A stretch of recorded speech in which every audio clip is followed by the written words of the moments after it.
Not too long ago, I had no grasp on my finances. I had no idea how much money I had in savings. I was not investing at all. I spent money that I thought I could afford to spend. And when it was all said and done, I had about $350 in my savings account to end the year of 2024. Welcome back to another video. In today's video, I want to talk about the strategies I use that helped me save about a third of my net income that kind of helped me get out of the uncertain hole that I was in financially. Now, when I say that, it sounds like I was somehow bad with money and like I was in some really, really bad spot. I was in no means bad with money and I wasn't really in the worst spot imaginable, but I realistically had no idea how much money I had to spend, how much I had in different savings or for different things. So, yeah, it was not really a good time, to be completely honest with you. It was all just kind of one lump sum. So let's say it was like, I don't know, $2,000. That could have been for rent. It could have been saving for a car payment. It could have been anything, but I had no idea how much of that was allocated to really anything. And it just caused me to do mental math every time I had to take money out of that account to spend on whatever. And I can almost guarantee that there's one or two people out there that are going to be watching this. It might be all of you, who knows? But I can almost guarantee that there's at least one person watching that probably feels exactly how I did. And you might have a job that pays you good enough, but you always feel like you're behind the eight ball. Hopefully today I can help you get some more clarity and actually take control of your finances to, help you save another $15,000 just like I did. And before I start, I do want to really iterate this that this is not financial advice. This is just things that have helped me and that I would personally recommend to somebody if they needed some basic advice on how to start saving effectively. I am not an expert.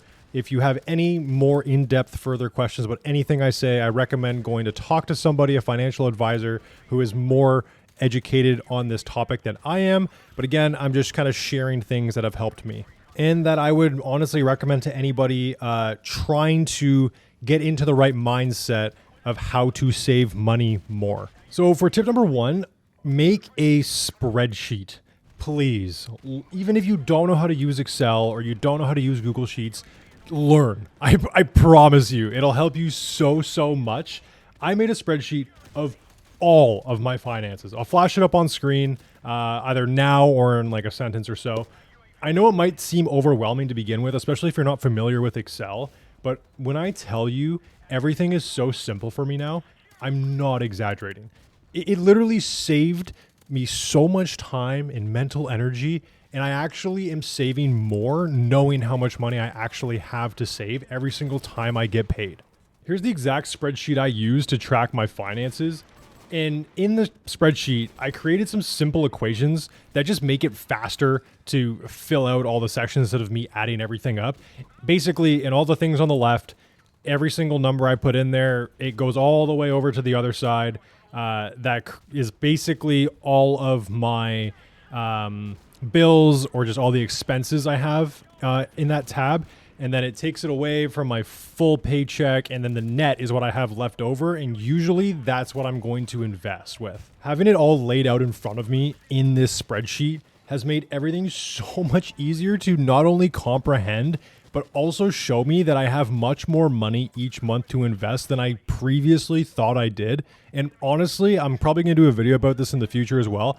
I haven't invested prior to 2024. 2024 was the first time I ever put money into an investing account or in my TFSA, actually investing in ETFs and stuff like that. And mind you, this has been the greatest thing I've ever discovered in my life, but that's for a different video. Tip number two is going to be to create different accounts for your different things that you need money for in your life. Ideally, you find a brokerage where it allows you to split your checking account or open up multiple different like high yield savings accounts so that you can put money in those accounts that are specifically for certain things, right? So here's an example of how my checking account is divided. I'm not showing you the exact account, but here is basically the breakdown of how my account is divided and the different categories that I have for myself. I said this earlier in the video, but a lot of my problems came from all of my money being in just one lump sum instead of being divvied up so that I actually understood how much money I truly had to spend or that I had saved up, because I really didn't know. Thankfully, I did some research and I decided to switch banks or brokerages. In this specific brokerage, it's called Wealthsimple. It allows me to split my checking account into 8 different categories or accounts, to where now I can see how much money I have for everything that I consider a priority for me.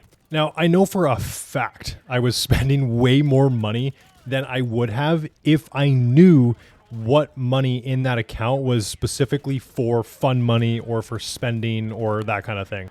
Because now every single paycheck, I put a little bit of money aside for actually just having fun, buying things, going out.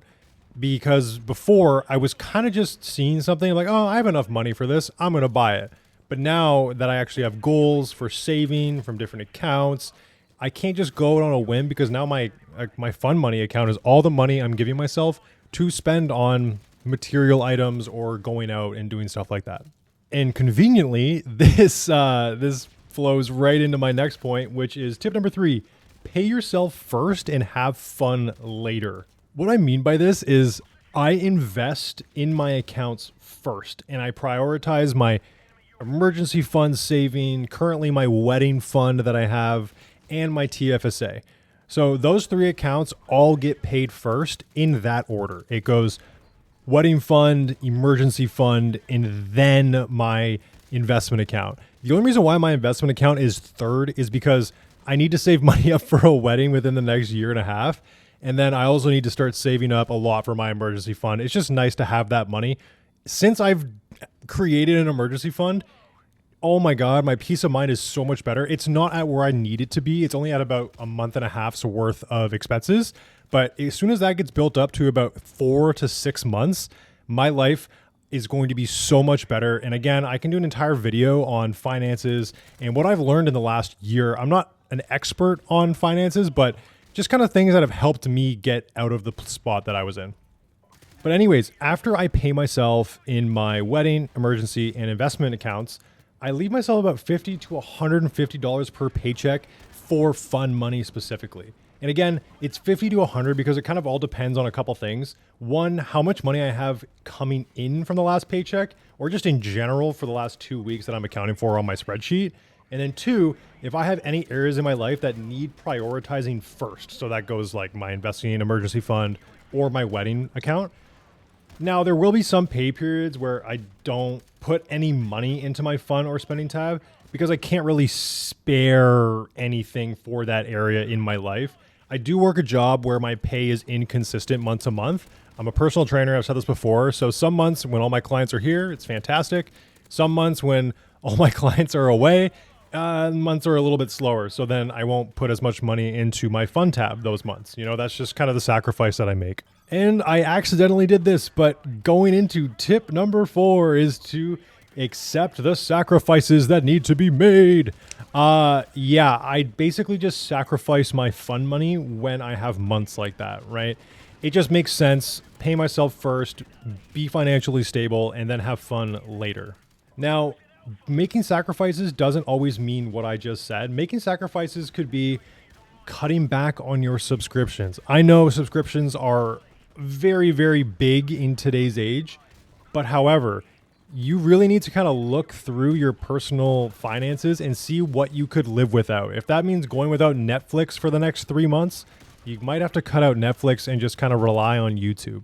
If you find you're paying a lot for internet and you really don't need the speeds that you have, maybe call your provider and see if you can lower the monthly cost so you get a slightly slower internet.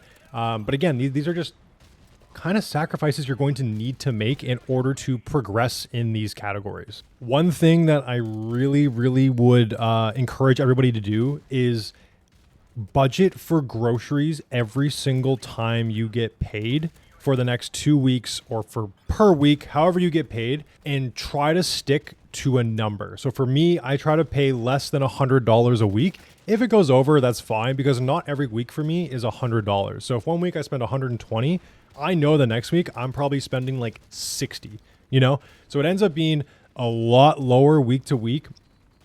And it kind of ends up averaging out to about 400 or slightly less every single month.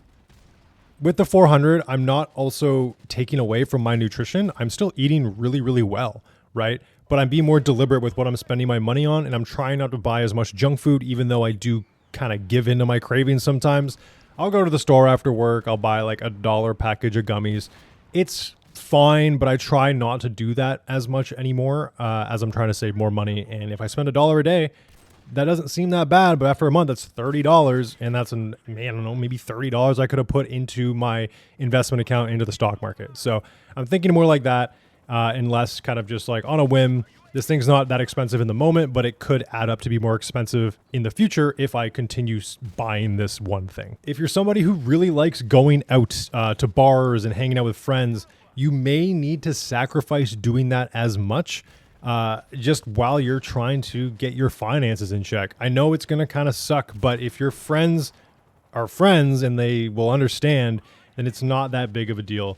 And again, you guys don't need to do things that always cost money. You could go outside, go for walks, go play, I don't know, at the diamond, throw a ball around. I don't know what you guys like to do for fun with your friends. I don't know if you guys play sports, but there are things you can do for free, right? You guys can go to a coffee shop instead of a bar. You guys can go for lunch instead of doing, I don't know, some expensive, extravagant thing that you guys like to do. I'm not saying don't do these things, but you guys might need to cut back on doing them, let's say once a week to once a month. You know what I mean? Drastic change requires drastic change. And then my last tip number 5, is going to be consistent or stay consistent. The more consistent you can be with paying yourself first and not allowing yourself to get into these bad priorities where you're just prioritizing only your fun over everything else, the more results you're going to see and the higher your savings percentage is going to be much, much faster. If any of you actually have the luxury of being able to put a very similar amount, if not the exact same amount of money into your investing and savings accounts every single month because you're on a salary or you get paid the same amount or very similar each paycheck, please set up automatic transfers. It'll save you so much time. I unfortunately can't do that just based on my job. But even if I could do that, honestly, I really enjoy like divvying up my money and being really hands-on with it. But for those of you that are struggling to save, I would really recommend it. I've heard people preach automatic investing, automatic transfers and all this kind of stuff. So I would recommend doing that based on what I'm hearing from people and just everyone that I've talked to about it. But yeah, like everything in life, consistency is key to kind of getting where you want to be, whether that's in the gym, that's finances, if you want to be successful. Being consistent is more important than working hard once in a while. If you are consistent, eventually you will enjoy what you're doing. Or if you enjoy what you're doing, if you just be consistent, you're going to end up outworking the people that show up for work hard every once in a while, because those little moderate efforts that you give over a long period of time will outweigh the smaller ones that somebody else is putting in. If you've made it this far to the end of the video, again, thank you so much. And I will see you guys next Wednesday and hopefully tomorrow for stream. Thank you guys so much. I'll see you guys in the next one.